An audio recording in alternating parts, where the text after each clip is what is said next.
ধন্যবাদ মাস্টারকে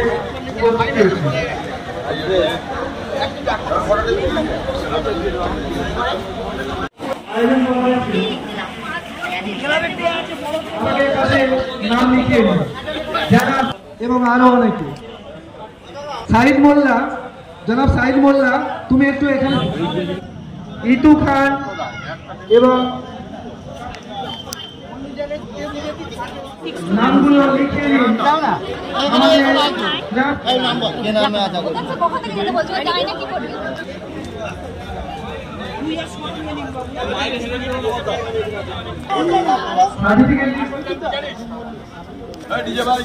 যারা রক্ত দিচ্ছেন দুজন বা দুজন আমাদের স্কুল শিক্ষা জন শুভেচ্ছা ও ভালোবাসা।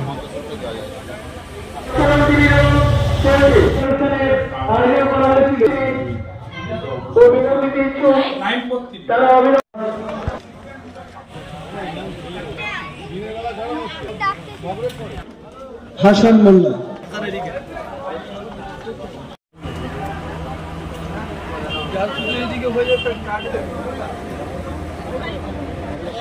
ইতু খান এবং রাহুল মোল্লা বসে রয়েছে আপনাদের নথিভুক্ত করার জন্য। ধন্যবাদ।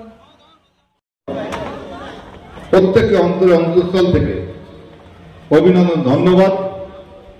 তাদের ফ্যামিলি এবং তাদের জন্য দোয়া রাখি, তারা সবাই সুস্থ থাকুক, ভালো থাকুক। আমি প্রত্যেকটা জায়গায় রক্তদান শিবিরে গিয়ে বলি সেটা মহাতি অনুষ্ঠান। তার একটাই কারণ, পৃথিবীতে যদি 10টা মহৎ কাজ থাকে তার মধ্যে একটা রক্তদান। এই একটা জায়গা কোনো ভেদাভেদ নেই। পৃথিবীতে বহু জায়গা সর্বত্রভাবে ভেদাভেদ আছে, কিন্তু এই একটা জায়গায় কোনো ভেদাভেদ নেই। আবু তালেব মোল্লার যদি রক্তর প্রয়োজন হয়, তাহলে যদি শিডিউল কাস্ট কোনো বন্ধু তার ব্লাডের সঙ্গে আমার ব্লাড ম্যাচ হলে আমাকে নিতে হবে। প্রত্যেক ক্লাব এগিয়ে এসেছি এবং এটা মেমনপুরের রেকর্ড। মেমনপুরের মধ্যে যেভাবে রক্তদান শিবির হয় অন্য এলাকায় কিন্তু হয় না। ইতিমধ্যে আজকে আমরা এই জানুয়ারি মাসের মধ্যে 3 নম্বর রক্তদান শিবিরে পদার্পণ করেছি।